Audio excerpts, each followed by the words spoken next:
So we must do two things, two great things together to encompass that enormous new view that lies before us, but to encompass it within the framework of science, to see it within the whole categorical framework of science, and to see that these two are not separate, but that they are wedded.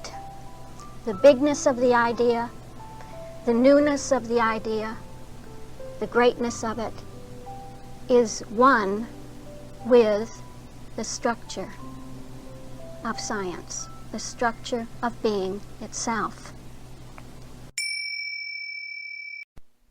And then the touch of Christianity, which in science is characterized by mind and love, namely that when you gather up the essence of the Word, you have soul and life. You gather up the essence of the Christ, you have spirit and truth. Spirit and truth standing for that calculus, that infinite calculus of spirit and truth.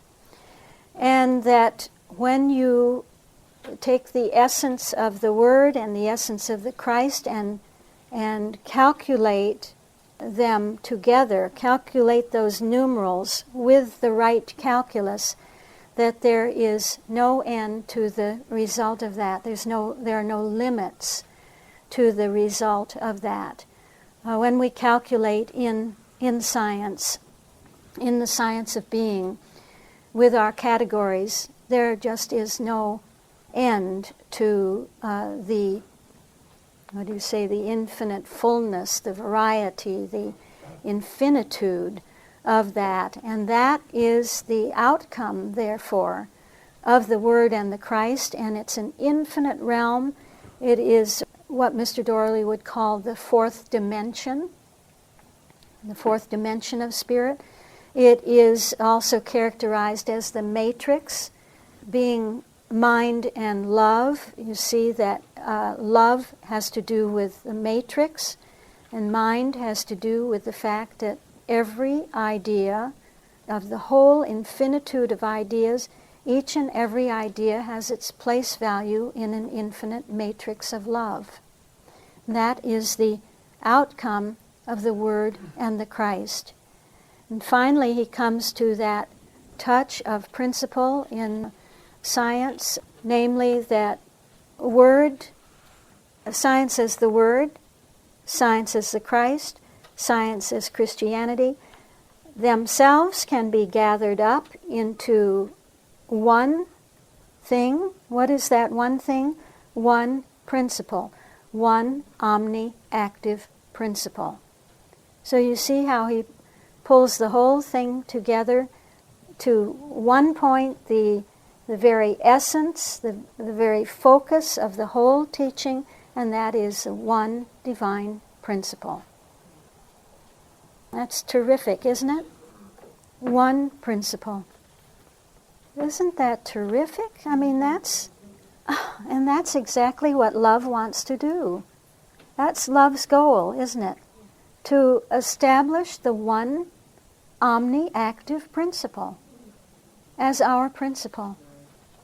That fulfilled state is what brings about the whole impulsion to state a principle, to give a principle, to set forth a principle, to set it forth in its calculus, as he did under the impulsion of life and under the impulsion of truth. So the principle has clearly been set forth. Again, you see that, and it came to pass when Jesus had ended these things that, just like I am, the people were astonished. Astonished at that doctrine, at the beauty of it, huh? The scientificalness of it. It's beautiful. For he taught them as one having authority, and not as the scribes. So immediately we come to life, just like from one verse to the next. When he was come down from the mountain, well, he was on the mountain, huh? He came down from the mountain. Great multitudes followed him. Now the multitudes are coming back. I'm very, very interested to see that actually he had been teaching his disciples and not the multitudes. And I think even in the movies, Hollywood version, that you often see the multitudes, unless it may be that one of the other three Gospels depicts it otherwise, but this would be Matthew's presentation of it. So when he was come down from the mountain, great multitudes followed him. You feel that life sense coming in again, the multitudes now coming down, making that descent. Only that consciousness which has been really on the pinnacle of interpretation, one with its principle, coming out from the standpoint of science. This has the authority of principle. This can heal and can perform the ultimate healings, which he does. And so this life tone is all about the healings that Jesus performs.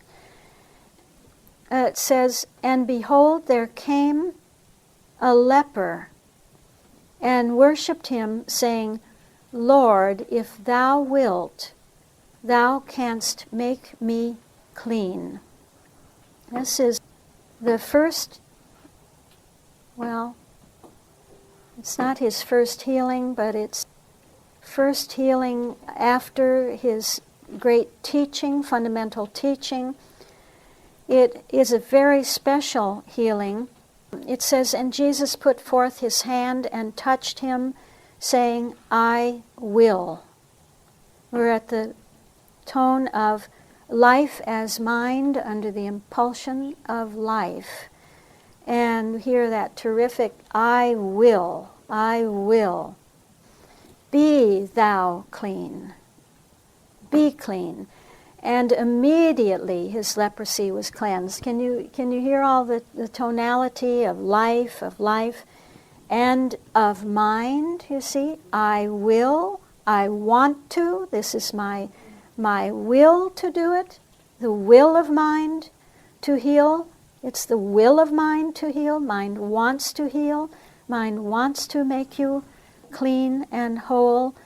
And then the immediacy of life, that immediately his leprosy was cleansed.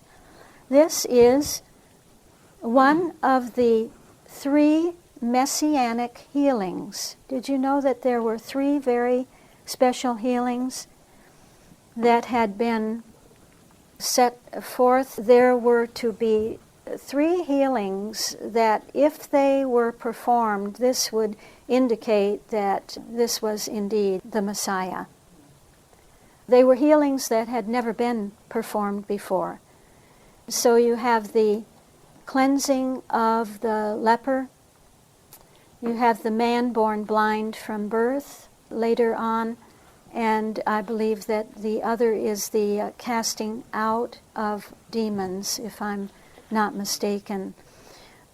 So this comes down, you see, that calculus consciousness makes a descent to become practical at the point of life, to begin to show itself forth. The principle begins to demonstrate itself at the point of life. And the very first healing is this enormous messianic healing of the leper. So it is the case that we have a number of healings then that follow in life as mind.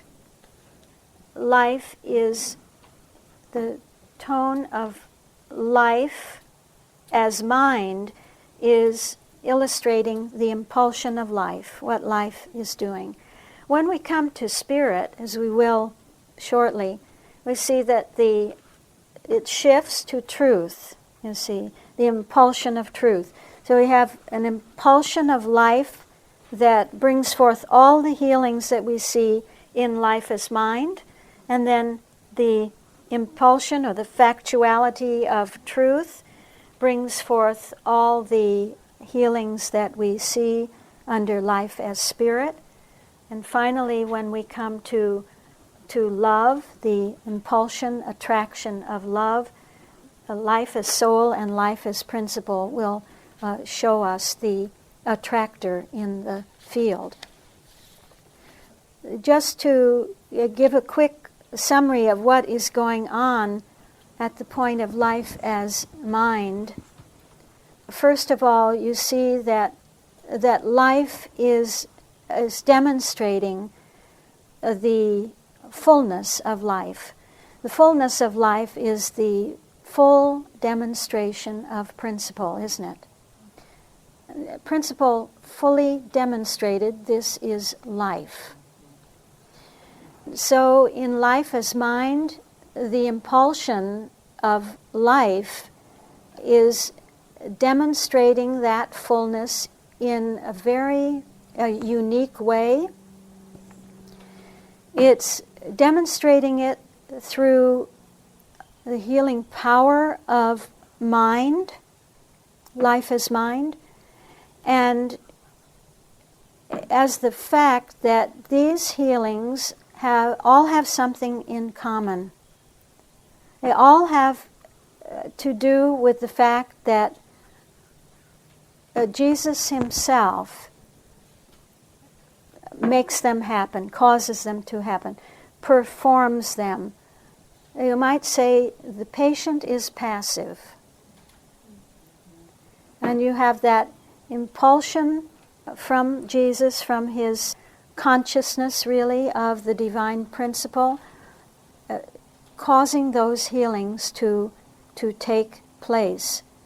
When we come to life as spirit, we have another set of healings, and there we find something quite different, because it's now under the impulsion of truth, or the affirmation of truth, the acknowledgement of truth.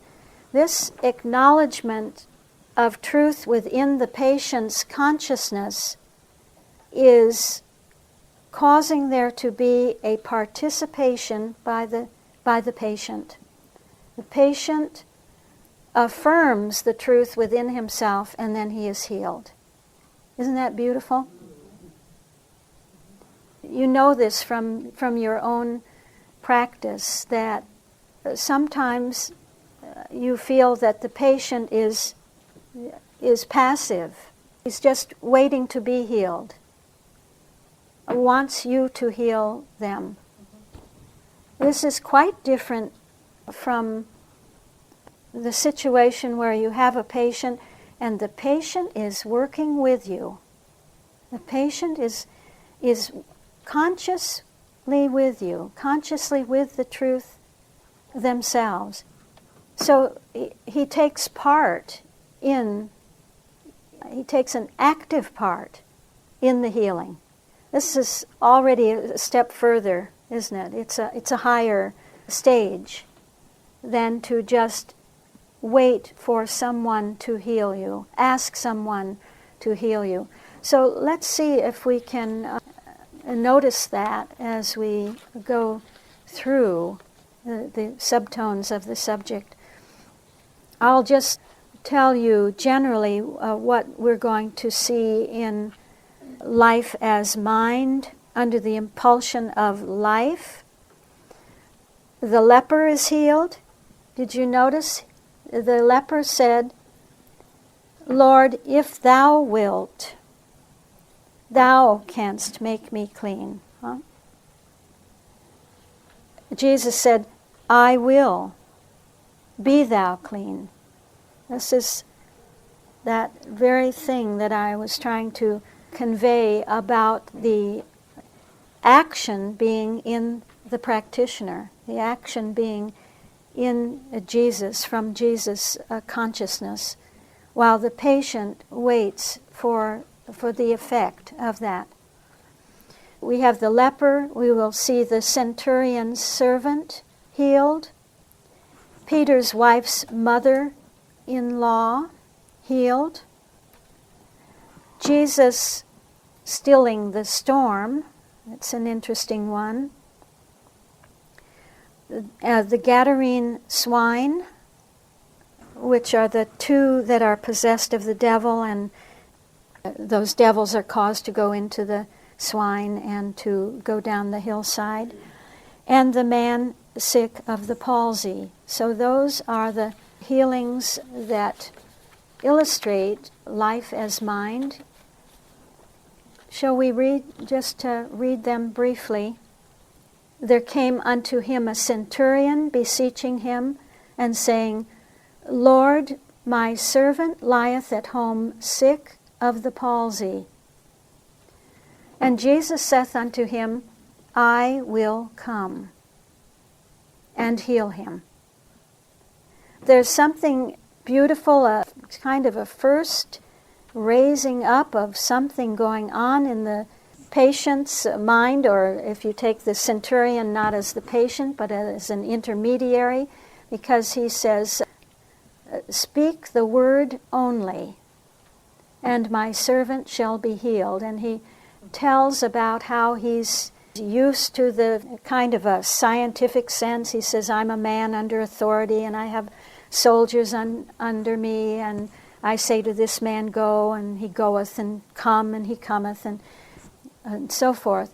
And Jesus marveled at that and said unto him, Verily I say unto you, I have not found so great faith, no, not in Israel, that he would say to him, just, you don't have to come. He knew Jesus personally, physically didn't have to be there. He only had to speak the word of God. He only needed to express the word of God. Speak the word only, and my servant shall be healed.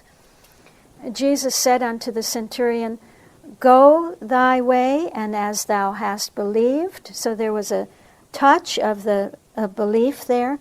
So be it done unto thee. And his servant was healed in the selfsame hour. Now what did the servant do?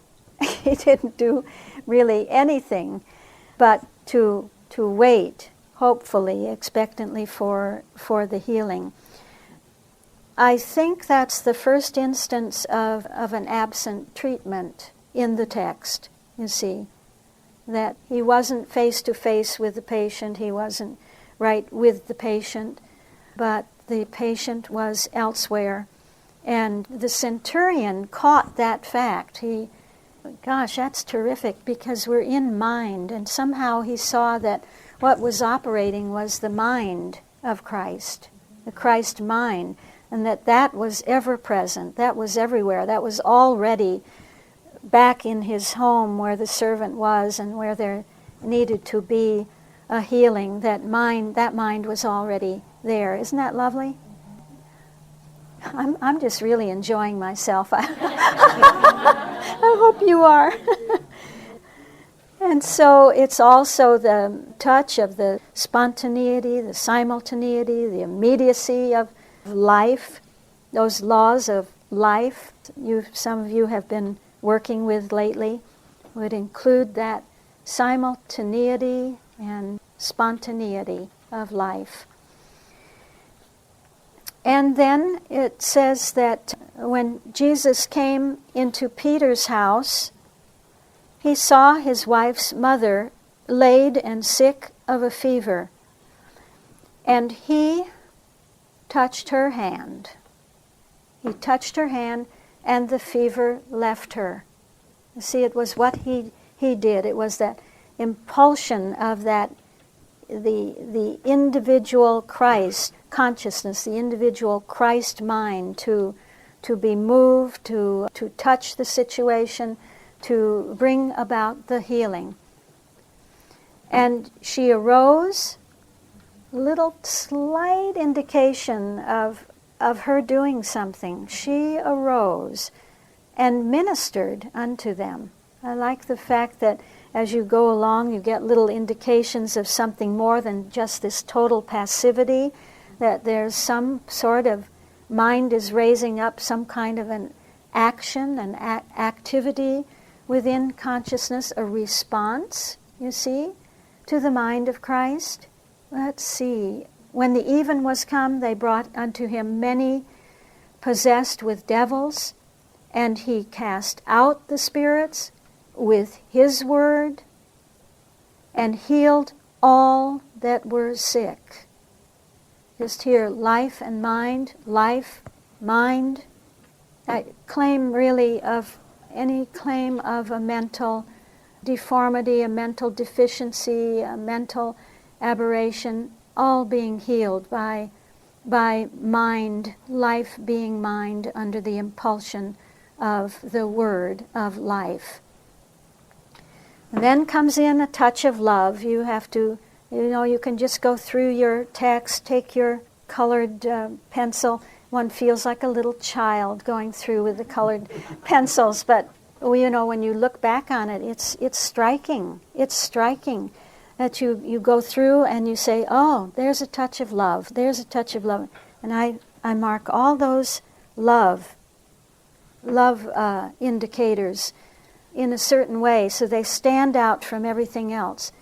So here comes that touch of love, that it might be fulfilled, which was spoken by Isaiah the prophet, saying, himself took our infirmities and bare our sicknesses. Just a reminder of the retrocausality of love, that Isaiah picked that up. He knew, love told him, that's the way it would be, and that's the way it now is. Yeah.